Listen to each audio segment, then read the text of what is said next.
Welcome to Into the Words, a podcast from the Highlights Foundation Retreat Center. Today in the cabin, we have our dear friend, Jennifer Jacobson. Welcome, Jennifer. Thank you. I'm happy to be here.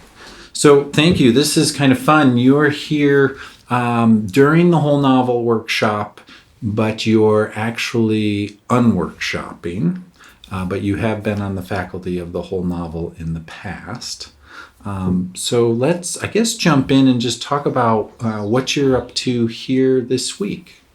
I'm writing this week. I'm currently working on a middle grade novel, and there's nothing like being on retreat for immersing yourself into story, living the dream as well as writing it. I grew up in Peterborough, New Hampshire, and there's a famous writing colony there, McDowell Colony. And I've had this dream as a writer always, to go away and work in a cabin and be fed 3 meals a day.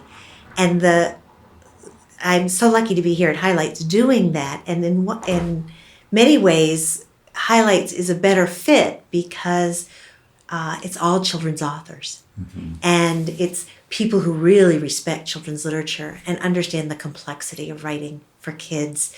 And it's such a nourishing community in every way. It's my favorite place to retreat.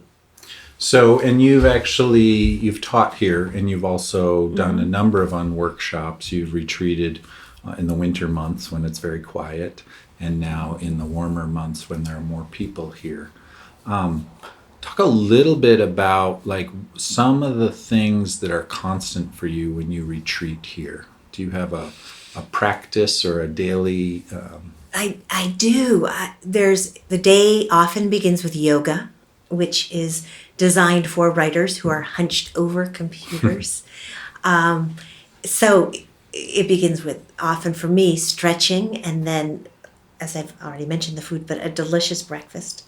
I'll write for several hours in the morning, and then I'll head off onto the trails to hike, or even on the roads nearby to hike. Writers know that our ideas are often come to us when we're moving. And this is a place where it's very easy to move in, just with gorgeous scenery all around, bird song, and just a really wonderful place to work. And then again, you walk back and you're fed another meal. And the rest of the world just falls away, and you don't have any of the day-to-day concerns. It's a combination of wonderful writing time and self-care. And how much or how little goal setting did you do in preparation for your visit here, or that you're doing as you're here thinking about your project? I always set goals. I'm a very goal-minded person. They're always ambitious and unattainable. Okay. So I set the goal that I would write a chapter a day here. And what I've ended up doing, of course, is going so much deeper in my novel and writing, really understanding the backstory and really understanding my characters. So even though I haven't quite written a chapter a day, I have done the work that I find more difficult to do at home. I've actually gotten much farther than if I had just sat down and pounded out a chapter a day, which is the kind of thing I might try at home and get away with, but it wouldn't be very good writing. So just talk a little bit about where are you? This is relatively the beginning writing process? This is a first draft. Okay. Yeah, but I've been here at every level. I've been here when I'm revising. I've been here when I'm just getting the idea. A couple years back, so I'm not on the faculty of the whole novel workshop here in May, but I will be in August. And Nancy Werlin and I have been on that faculty together for a number of years. And when we were here last August, the two of us actually were beginning brand new novels and giving each other writing exercises and then reading. So in partnership, we were sort of getting the structure for brand new pieces. Oh, wow. Okay. Talk a little bit about the structure of that whole novel for somebody who's listening that may not even know what that means. The whole novel is an amazing workshop. Participants send their novel the month before the workshop, each instructor has 4 mentees, and we read your work during the month of July for me, because I'm here in August. During the month of July, I'm reading 4 novels and critiquing them on the line level, and also writing up a detailed synopsis. Participants receive the letters and the critique before they arrive, so they have time to synthesize it and to think about it and to raise questions. And then participants come for the week and meet immediately with their mentor. So right away you have that long conversation. And then throughout the week, work with fellow writers to revise.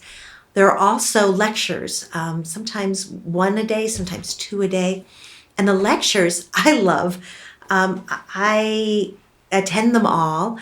The caliber of the lectures are really high. There's a lot of instructors who have MFAs, and no matter where I am in the writing process, they pertain to the work. I'm always reminded of things that I need to be reminded about. So it is just such a great week.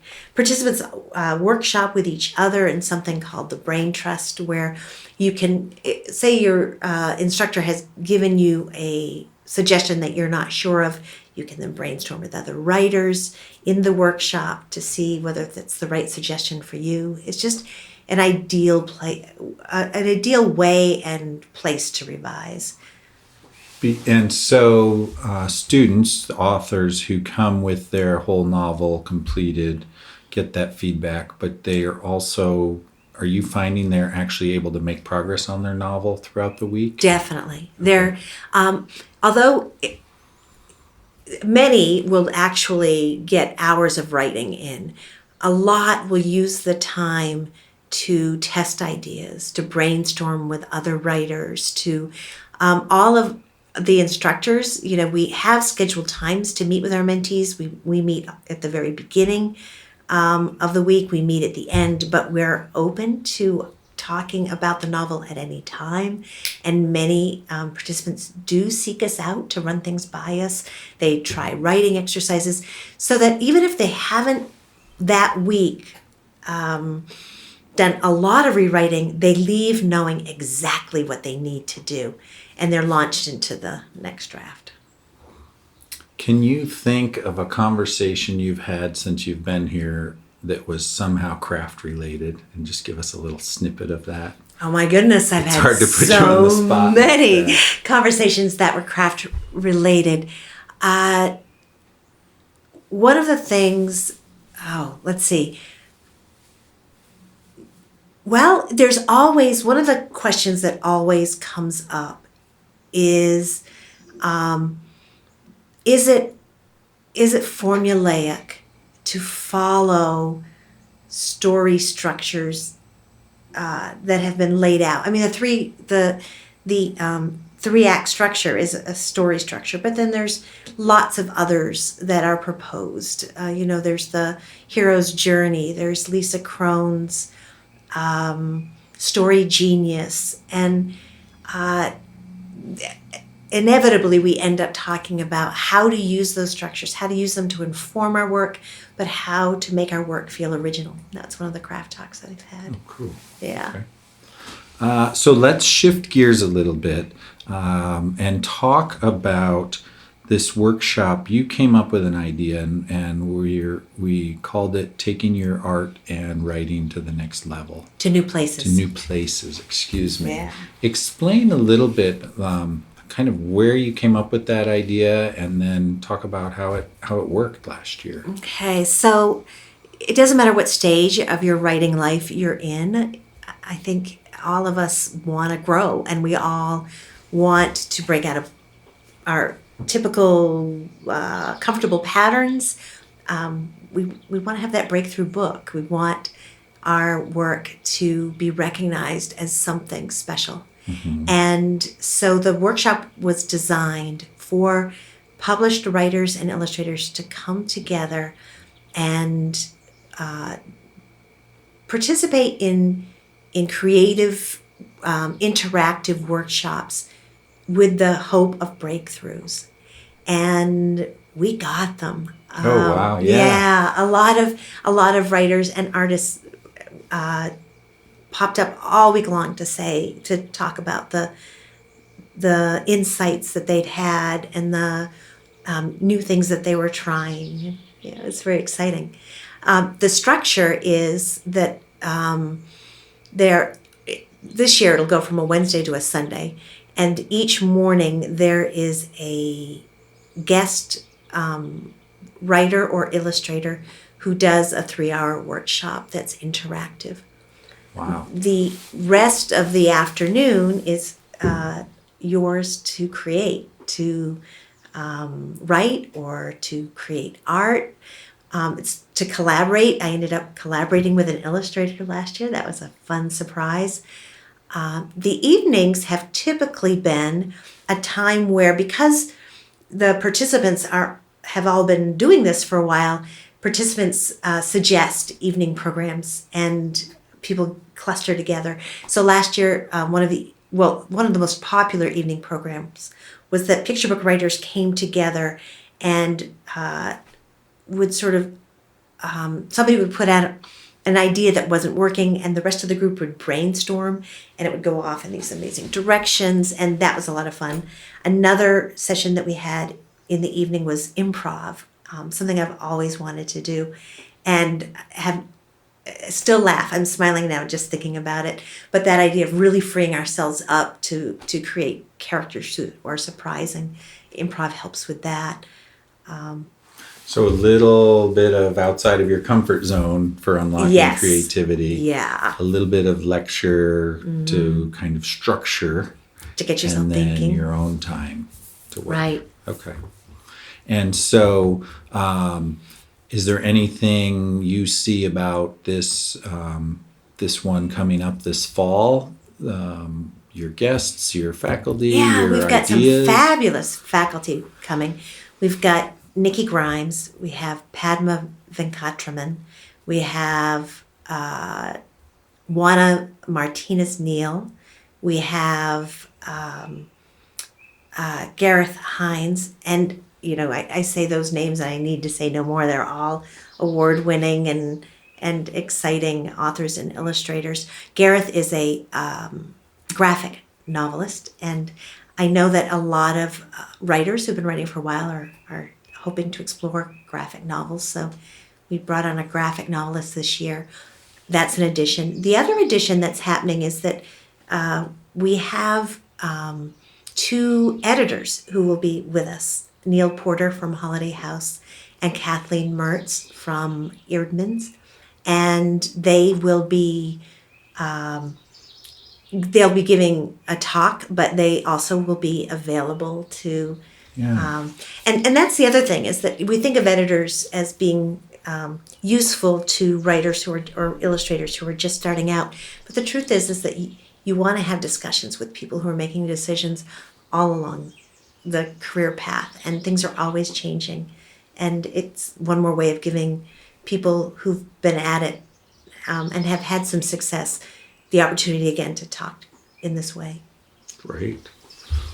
Okay, so switch gears a little bit and talk to me about your writing and what you write. I know you as at least 2 different types of author.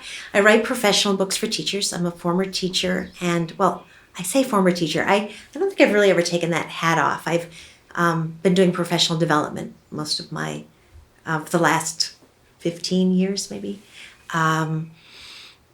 where I teach teachers how to use Writer's Workshop in the classroom. So that's one part of my life. While I'm here, I'm almost always working on children's literature. It just feels like the right place to do it. And I write everything.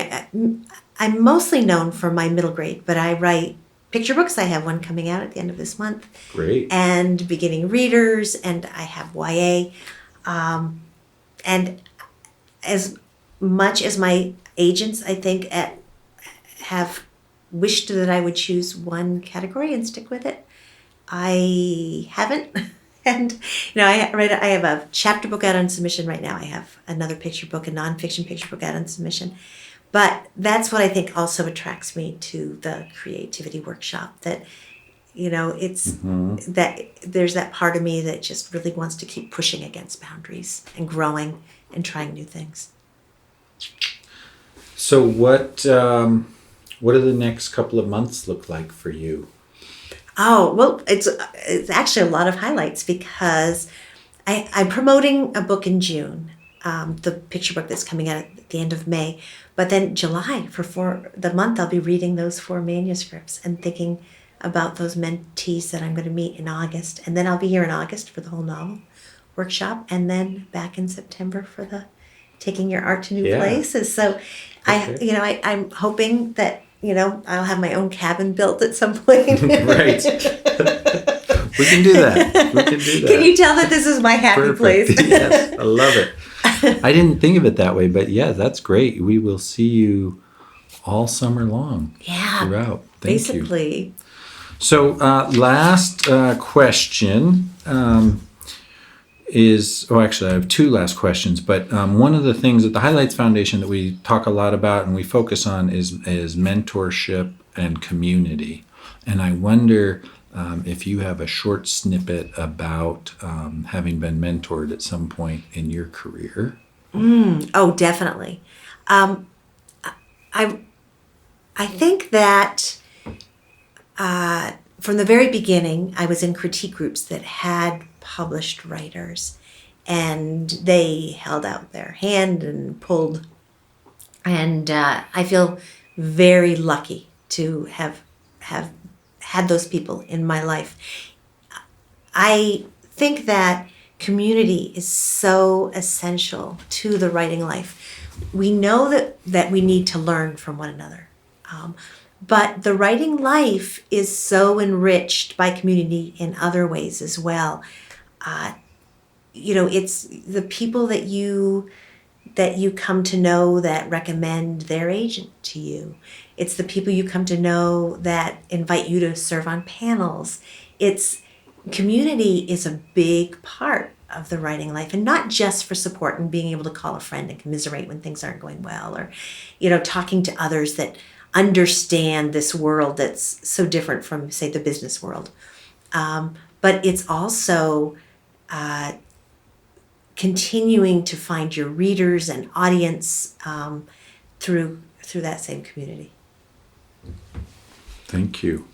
And so this is the last question. To be a writer, you must be a reader. Mm-hmm. And I wonder if you have any books on your bedside or something that you're reading right now or have read recently that you say yes. So this is going to seem almost like nepotism, but it is truly the book that I have had on my bedside that I am so excited about. It's Nicole Valentine's, the